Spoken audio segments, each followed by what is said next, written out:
And it was cool, but I loved being there. I actually got to sing that time, so I sang. It was beautiful! Thank you! I sang the Magic Inside, and then I led everybody in a equestrian, kind of, I guess it would be like the national anthem, equestrian. Yeah, and that was super fun. I loved it. And I was searching through Netflix, and I was like, what's this? And it was very colorful, the poster of Pony Friendship's Magic. And I was like, what is this? I feel like I want to watch some cartoons because I was feeling really kind of, super down. And I started watching it, season 1, episode 1. And I was like, all right, I'll just watch one episode and see what happens. They get you. That's how it always happens. Couldn't stop watching. I was like, what is this? This is so cool. Like, I loved it. So I couldn't stop watching it. I was like, oh, I'll do another episode, okay? And then I'll do another episode. And then, of course, I had to leave for work. And so I went, and then I returned home and continued watching it. So I basically binge watched there were only 3 seasons. And being a grown woman in a Broadway show, I was like telling him about My Little Pony. I was telling Emily Ashford, who's like my dressing room. We were on the same floor and our dressing rooms were next to each other, so we always talked. And I was like, I'm watching this show, it's awesome, you have to check it out. It's called My Little Pony. And she was like, you're crazy. And I was like, no, I love it, it's just making me so happy. Season finale was airing while I was doing all these interviews for the Tonys. And usually they would ask me, like, what's going on? Like, what's your obsession? And I'd be like, oh my god, I'm watching season 4 of My Little Pony Friendship Magic. And they'd be like, what's that? And I'm like, let me tell you.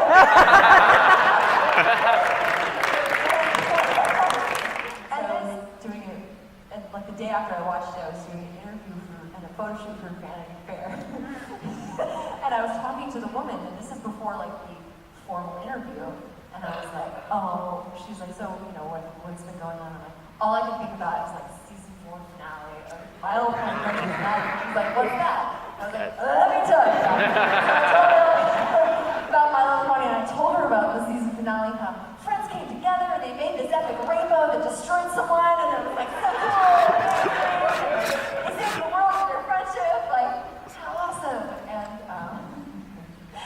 And then we started the interview and a photo shoot, and meanwhile my publicist is like, stop talking about My Little Pony. You gotta stop. Never. And I was like, but I love, but it's like something that's going on currently and it's very important to me.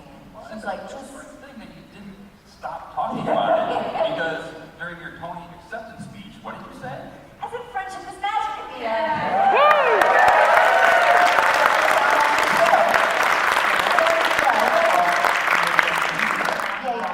And then they reached out and they were like, hey, so we're thinking about writing you an episode and making you your own character on the show. And I was like, what? That's like every pony's dream is to be engaged. And then a few months later, I think 6 months later, they were like, we're going to record the songs again because you're healthy. And I was like, yes, please. So we're going to record the songs again. So we hadn't recorded the songs. I would have sounded rougher, probably a lot more gruff, because I did have bronchitis, but we got to record the songs again, and I was really grateful. I love that they did, because the magic inside his home is... I love that song.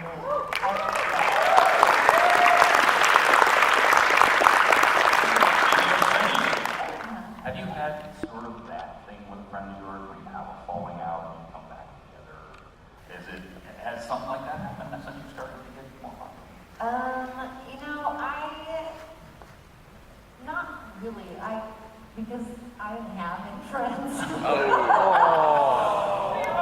We love you! And So, what would you say is the main difference between a Broadway actor doing voiceover compared to a voice actor?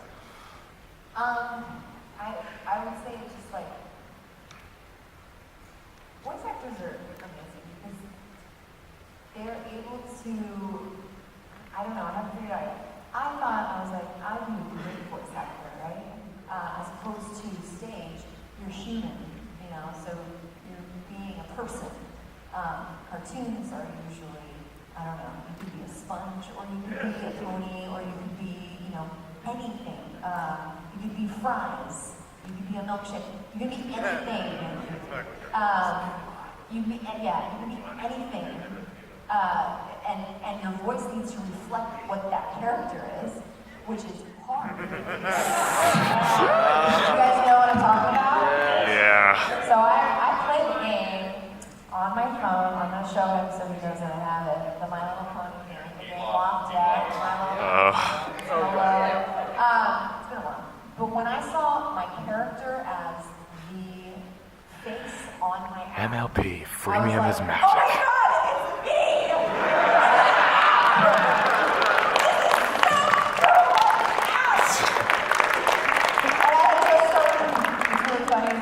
Started dating my current boyfriend at the time, and he was like Googling me, and he found the Floritora stuff on YouTube, and he was like, "Is this you?" And I was like, "Yes." And guess what? I'm an app.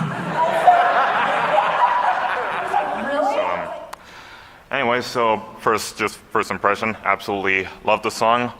Just the magic inside is one of my most favorites in the entire show. Anyway, the question, how awesome would it be if you found out one day that you'd be doing an episode or another movie of some sort where at one point in it you would actually be doing somewhat of a collab song with Songbird Serenade, if you know who she is? Oh, I would be stoked, because that would mean I would be back on the show. I would be like, yes, I'm back. Yes, I love doing voiceover, I love singing, I love. So it would be just like drugs, That's the greatest kind of fun thing in the world. I've done I had to do demos. I think I did an original demo that was offered as the theme song for My Little Pony Friendship is Magic. Because it was before the show was out, it was a long time ago, and it was My Little Pony, and I was like, why are they doing the My Little Pony theme song? And so I went in, and he was like, can you sound like a little child? Pure and sweet and light. And I was like, yeah, I can. And so I was doing it, and he was like, can you sound happier and happier and happier? And I was like, yes, I can. And by the end of the recording session, which was about not even an hour long, it must have been half an hour of me smiling and singing like a child, I went out there and I was floating even happier. I must have looked insane, and I was like, hi, everyone. So happy. So that's why doing voiceover is so much fun. It's because it puts you in this other dimension of emotional response, just because you have to convey that emotion in your voice, and by doing that, it just affects your entire body, and it just gives you a body vibe almost. Yeah. But then on a funny little punchline, I could be wrong, but when I saw MLP the movie, I think I might have seen your Countess Coloratura character in the background somewhere as a voiceless cameo. Just saying, thank you. Yeah. I think so too. And with that, guys, we're done. We're out of time. So, sorry. But just remember, everybody out there just working, her, me, everybody over there, we're just ponies. I am just a pony. Thank y'all for coming. See you out there.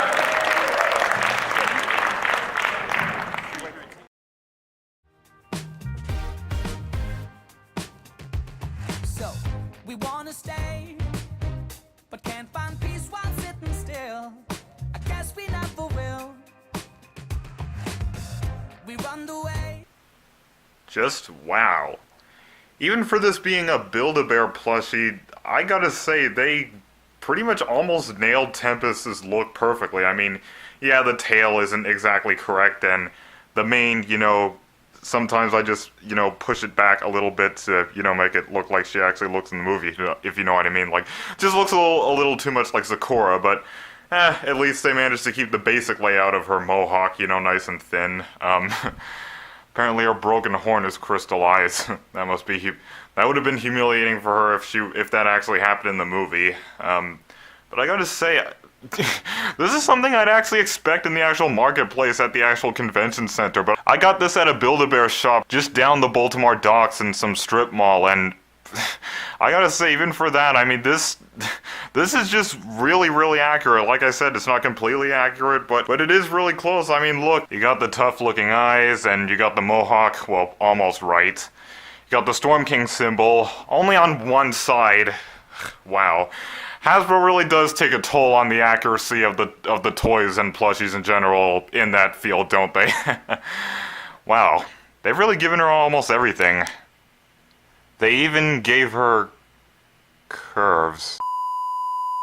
Well, day 2 of Bronycon 2018 has come to a close, and once again, it was definitely fun. If you can't tell from what's been going on in the background, but anyway.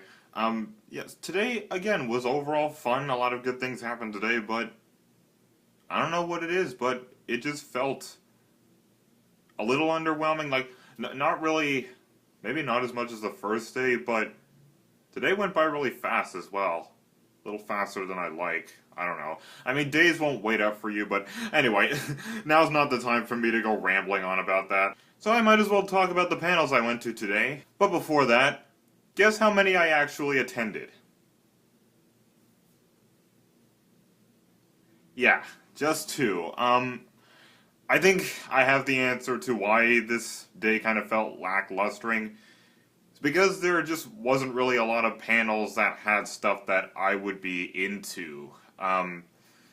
So maybe that's it, but, you know, don't get me wrong, it was definitely a fun time, and I definitely hope tomorrow, the last day, will turn out great as well. But anyway, so other than going on a whole guilty ramble of how I only went to 2 conventions, I will say the first panel I attended was Lena's trip to Ponyville. Yep, Lena Hall. So yeah, I heard that she was going to be here at Bronycon 2018 via the VIP list, so I was thinking, she's going to be here. I don't really have any further knowledge or really favor towards her other than her obviously playing the part of Countess Coloratura in the main attraction, so as you could see from all the footage I managed to capture, I really only had that one question for her, because every other question was either asked or it was just way too obvious. So that's basically what that whole thing was, but it was definitely a good panel nonetheless. It was good getting to know her more, you know, through her backstory and everything, because obviously it's titled Lena's Trip to Ponyville, so it's a creative way of saying, you know, what was her backstory, you know, how did she do in, like, the Broadway business, like, I don't even know anything about it, but, you know what I mean, like, how she found her way in life, if you know what I mean, so yeah, it was definitely a good one. As for the second panel I attended today, it was YouTube for Dummies. What got me interested in this one, you may ask? Well, if you all remember my much older videos, I had a lot to learn. A lot to learn. But obviously I'm different nowadays, if you can't already tell. But I was interested in going nonetheless, and honestly, I heard information that I've heard before from other channels, you know, saying how to become better when it comes to YouTube, but this, honestly, I mean, for this being pretty much a repeat of it, I would still say it was pretty good. There were 4 people. I remember there was Lightning Bliss, there was Mad Munchkin. I did recognize her Scottish accent. I'm not a subscriber of hers, but I have seen a fair few of her videos, so I do get a pretty good sense of her personality. And then there was that guy from Canada, I believe, Tyandaga, and some other person I didn't really know the name of, but all 4 of them had pretty good insight. They all had backstories, and I think one of them mentioned that they started off with Movie Maker, which y'all know which was my first editing software. As he was telling the story of, well, I mean, he didn't really tell a horror story, but he said he did use Movie Maker, and he said, and, you know, Movie Maker is just simple, you know, after a while you will get used to the basics and everything. And then I'm like, oh, and will you also get used to the fact that files corrupt way too easily on it? I was just so tempted of just saying that, but I just didn't want to interrupt. But it was what I was thinking in my head. But yeah, I'm really glad I attended, even though it's a lot of stuff I already know and obviously stuff I'm already working on. I may have said it before, but I actually don't use Movie Maker anymore, and I'm trying to get used to using this new free editing software I'm currently using right now called VideoPad.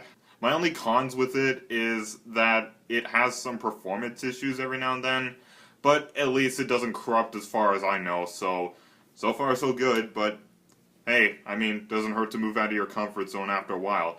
I mean, they say it's okay to start off with, you know, a comfort zone, with kind of a beginning thing, but gradually over time you need to consider a time where you want to move forward and you want to learn something new, otherwise you're never going to grow. So yes, I definitely enjoyed that panel. As for everything else, well, I mean, there was the shopping, which you guys obviously saw a slideshow of. I didn't really get as much stuff. Yeah, that's really it. I don't really have much to say about today, and I'm trying so hard not to seem negative here, but I mean, there was a lot of good stuff that happened today, like I said, but in between, kind of like when you're editing a video, like metaphorically, when you're editing a video and you're cutting out parts where you're either not saying anything or you're stuttering, that's what it kind of felt like, you know? All the good parts of my experience today were parts of the video I want to leave in. And everything else was a bunch of stuttering that you don't want to see. It was like a fully unedited clip this whole day. Pretty sure that doesn't even make sense, but hopefully you'll get it. But my hopes for tomorrow, and, well, the rest of Bronycon is that it's at least maybe the same level as good. Like, if everything, I hope it doesn't get more boring. I just hope it maybe just stays just as good.